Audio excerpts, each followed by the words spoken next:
क्या कीजिए मौके पर ही बताऊँगा। अब देख लो जी। प्रधान कहाँ का जी बताओ, मैं वही प्रधान कहाँ का?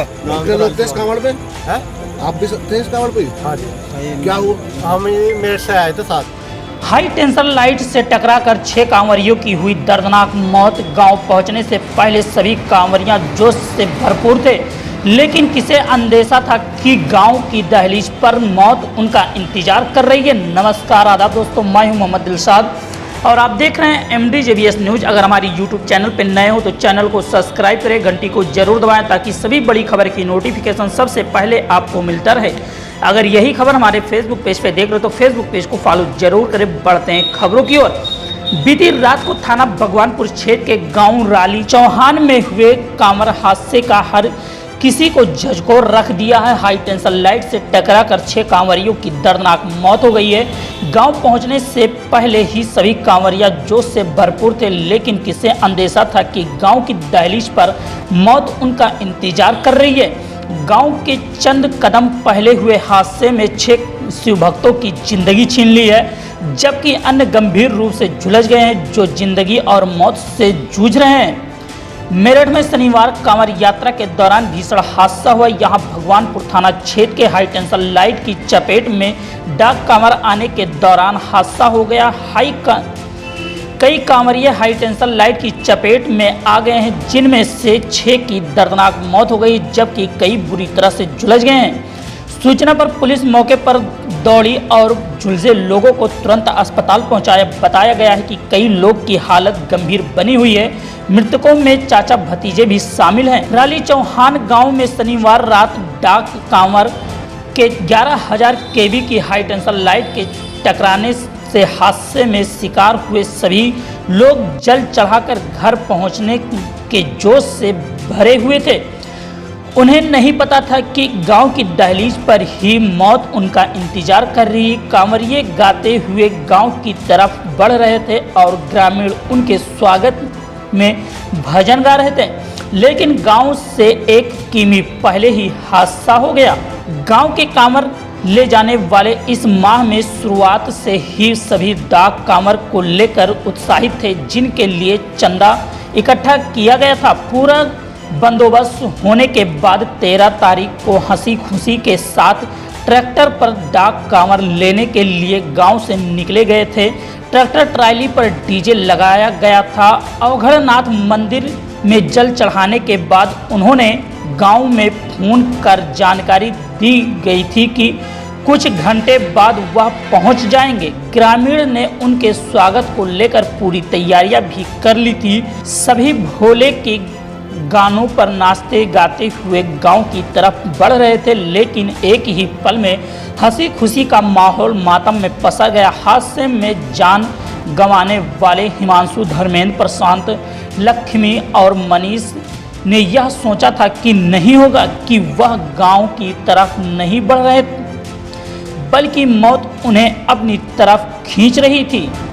बताया जा रहा है कि उन्हें रविवार सुबह गांव में जाना था, लेकिन मंदिर में जल चढ़ाने के बाद तय किया गया कि अब सीधे गांव में ही जाएंगे।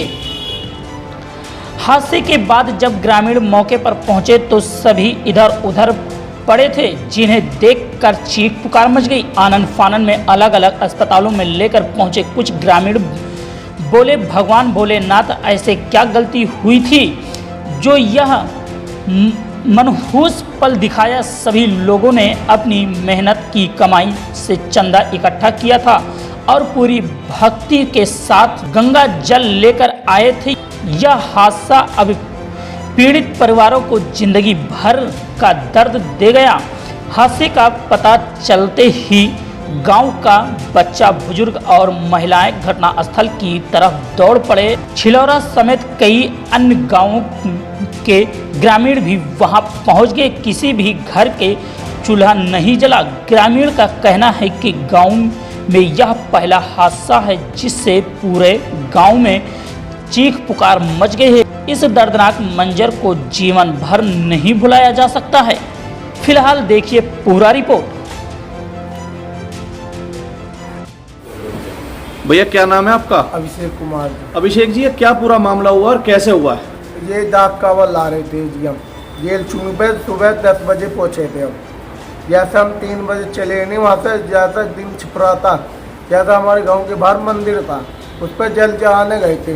मोड़ पर डीजे था, जैसे मोड़ पर चले ना करा तो डीजे के साउंड मैंने चलवाया था, तो ये जो गातक जो है ना वे अटैच होगी 11,000 की लाइन से।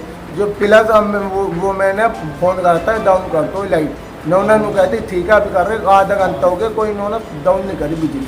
कितने लोग थे आप ग्रुप में गए 14 लम देते हम ग्रुप में। कितने जिन्हें घायल हुए हैं उसमें घायल होगी 10। और आपने इसकी सूचना तुरंत दी थी या नहीं? हाँ जी, जब ये पहुँचे थे लेकिन हम भागती कोई सूचना नहीं दी थी, कोई इधर गया अस्पताल में गई, कोई से मंगाया। तो जो एडमिट है वो कौन है आपके? वो भाई लगता है, चाचा का लड़का। क्या नाम है उनका? विवेक। 2 जन है, एक राहुल है, एक विवेक है। तो कितने लोगों की और घायल की सूचना है, अंदाजा कितने और होंगे? 10 जने थे, 10। एक चाचा मेरा, एक छोटा भाई है 9 साल का। ये रानी चौहान की कांवर गई थी, हरिद्वार से वापस लौट रहे थे और यहाँ से सुरक्षित यहाँ तक आए, मेन रोड से वापस अपने गांव के लिए निकल गए थे। इन लोगों की आपस में यही से बात हुई थी, जो इनका कहना है कि लाइट कट गई 11,000 की लाइट थी और इन्होंने जैसे पार किया टच हो गए और लाइट शायद कटी नहीं थी और उसकी वजह से करीब 16 बच्चे झुलस गए। अभी कुछ सूचना नहीं है, अभी केवल हॉस्पिटल में इनके द्वारा बताया गया जिन हॉस्पिटल में बच्चे थे उनको प्रॉपर इलाज के लिए टीम रवाना हो गई। पुलिस प्रशासन दोनों वहाँ मौके पहुँच गई हैं और इलाज करा रहे हैं। अब ये तो जांच के बाद पता चलेगा क्या हुआ। आज 7:15 के करीब रौली चौहान गांव जनपद मेरठ में जो थाना बावनपुर अंतर्गत आता है, उसमें जो उस गांव के लोग हैं वो कांवड़ अपनी लेके डीजे के साथ गांव में जा रहे थे और गांव के पास में ही वहाँ पे रोड के किनारे 11 kV की लाइन थी, जिसमें उनके डीजे का फ्रेम टच होने की वजह से वो लोग उससे झुलसे और उनको तत्काल हॉस्पिटल ले जाया गया। हॉस्पिटल में 10 लोगों को भर्ती करवाया गया, जिनमें से 5 लोगों की मृत्यु हुई है। 2 लोग हमारे अंडर ऑब्जर्वेशन है जिनका इलाज चल रहा है और 3 लोग अभी सही सलामत हैं। सभी हॉस्पिटल्स में डॉक्टर्स की टीम, वरिष्ठ अधिकारी तैनात किए गए हैं और लगातार उनका पर्यवेक्षण किया जा रहा है और देखा जा रहा है कि सही तरीके से सभी का इलाज हो और बाकी की कार्रवाई भी, जो भी ज़रूरत की चीज़ें हैं वो सभी मुहैया करवाई जा रही हैं और आगे का अपडेट जैसे भी होगा हम लोग आपको